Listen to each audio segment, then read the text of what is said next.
All right. So the first step in understanding people and preparing yourself as a copywriter to help people is you have to pick who you're reaching out to and who you're helping in the first place. We're going to be talking about target markets and what's called an avatar. Now, these are the people you're going to be writing to.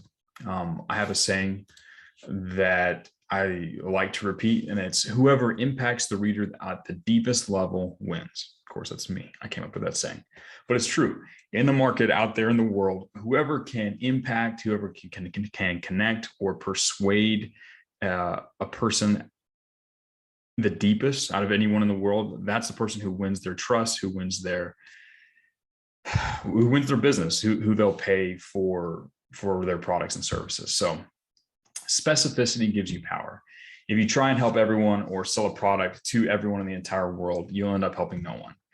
But if you're able to focus your efforts and communication on a defined group of people, you can impact them significantly on a significantly higher level, right? Now, when you're sitting down to figure this out, your target market, that's the defined group of people who will get the most out of your product or service. If you focus on them and their specific problems, their dreams and roadblocks, you can communicate in a way that allows you to impact them on a deeper level than anyone else in the market, right? So when you're sitting down to write copy for a specific product, the first step is to sit down and ask yourself, who's the ideal target market for this product? Who is going to be the person who's going to get the most out of this product or service?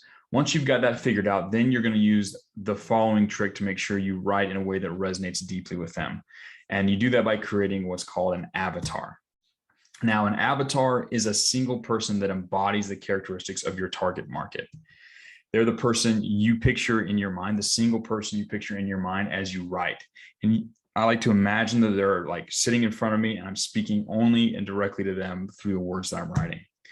So for example, let's run through this process. Let's say that the target market for the copywriting campus is 19 to 25-year-old men who are hungry to get wealthy and live free from the matrix. That's a really basic level. I'd get a little more to define my target market, but let's say that's the target market, right? Let's say.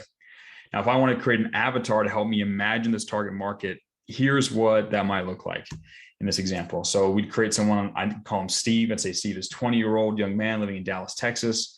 He's set to go back to college later this year, but he's dreading it. Right now, he lives with his parents, binge watches tape videos, et cetera, et cetera. And I'd go into more and more detail, right?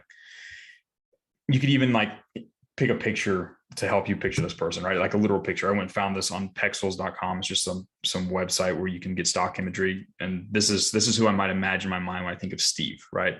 So now if I were to sit down and write copy to persuade people to join the copywriting campus, or if I was, let's say, putting together a set of slides for new copywriting students, I could imagine Steve and address all of my words to him and everything that I say as if he's sitting across from me right now and I was talking with him. Now, what that does is that gives my writing a personal edge.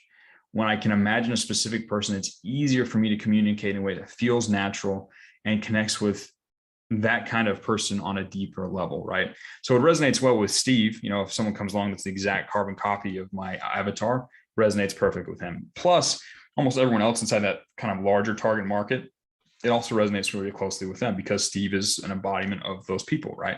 The target market is the kind of the wider group of people that is a good fit for your product. And Steve, or your avatar, is the one specific version of like the embodiment of that. It's a single instance. It's one person. He may or may not be real, but he's a tool I use to think clearly about him and his life.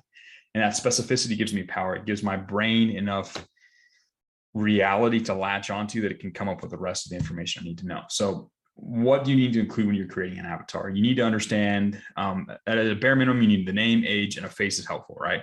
That level of detail makes it easier for you to imagine them as a real person, individual person.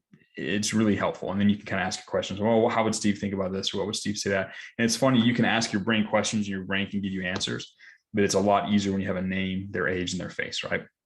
And then you're also going to want their background and a mini life history. You don't need to go crazy overboard. Like you don't need every single thing that's ever happened in their entire life. Like I don't need to know what January 23rd was like when they were in third grade. You don't need to know that, right? But you need to understand the general context of their life, their previous experiences, what has happened to them up to now. You don't have to be terribly detailed, but you need to have a general feel for what that's like. The other thing that's really helpful is if you can come up with a day in the life. If you can get a rough idea or an image or a movie in your brain of what like a day in that life of that avatar is like, he wakes up here, he gets up, he moves around, he does this, he does that. goes here, he dreads looking at that, he's excited for this, he sits there, he watches this video. If you can create a rough day in the life, that gives you a lot of rich context to draw from when you're working with him to help him change. The other thing you need to realize, you need to pay attention to, is you need to see if you can identify what are his values. Like, what do they believe in is most important? What do they believe in? What do they believe is most important? What do they despise? It's extremely important. Their value system is going to be informative when you're speaking to them. You need to understand it so you don't violate it when you speak with them. And instead you can go, either you can shift the things to be shifted, or at the very least you can go with his current value system and direct him using that information. So it's important you understand their values, right? The other thing you need to understand is what outside forces are acting on his life. So most people have, in many cases, mistaken belief that outside forces control their lives, right? School, parents, other family members, religion, blah, blah, blah. All these other things control or influence their life. Now, you need to understand if your avatar has placed undue power on these outside sources, because that's going to be important. You can either use them as a source of blame, or as something, it's a factor you're going to need to adjust. If they really, really value the opinion of their parents, you might be able to change the way that their parents perceive them and use that as an indicator, or a sort of a carrot that you dangle in front of them. Hey, do this and your parents will be so proud. Rough example, but you need to understand the outside forces. That's an important part of like the terrain of that person, right? So these are 5 things. There's a lot more you can include. But this is just sort of a general idea, some things you want to look for when you're creating an avatar. Now, normally, if you're sitting down to do this for an established product, you'll be looking at the person's website, their social media, their web page, the product page for the product you're trying to help them with. And usually you can get enough information from a product page. You can tell kind of by the context clues who they're talking to, kind of, you can get most of the information for who their target market is at least, right? And then kind of based on that, those context clues, and even if you have to make your best guess about some of those things, you can create an avatar from that. And again, you might have to kind of guess what their values are, or maybe what a day in their life is like. You're gonna have to imagine some of this, but the power comes from getting specific here. If you get specific and you make this avatar into a real fleshed out person in your brain, it gives you an ability to write on a deeper, more personal level. So you're going to get what information you can from your research, and then you have to make your best guess about the rest. But it's less about being right and more about being specific and being real in your own brain. So if you're working with an established client, instead of like completely inventing the avatar, just like pulling them out of thin air, you're going to instead sit down with your client and identify their most loyal, high-paying customers. And basically, you're just going to clone them. They will become your avatar.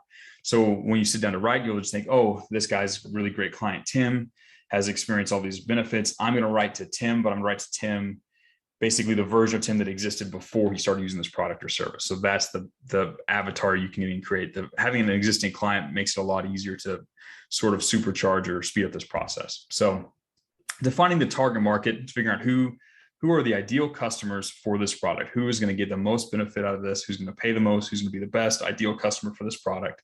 That's step number 1. It's extremely important.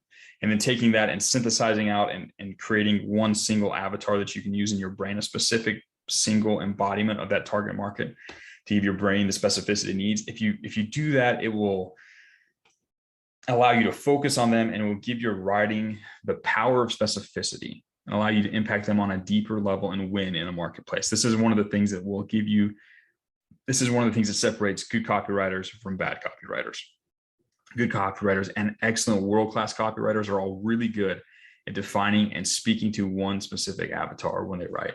It gives them an edge over the competition. It gives them an ability to influence people on a deeper level. This is an extremely important step. When you're setting out to decide, to help someone sell a product or to just help people in general, you need to first define who you're going to help. And that's how you do it with this target market and the avatar.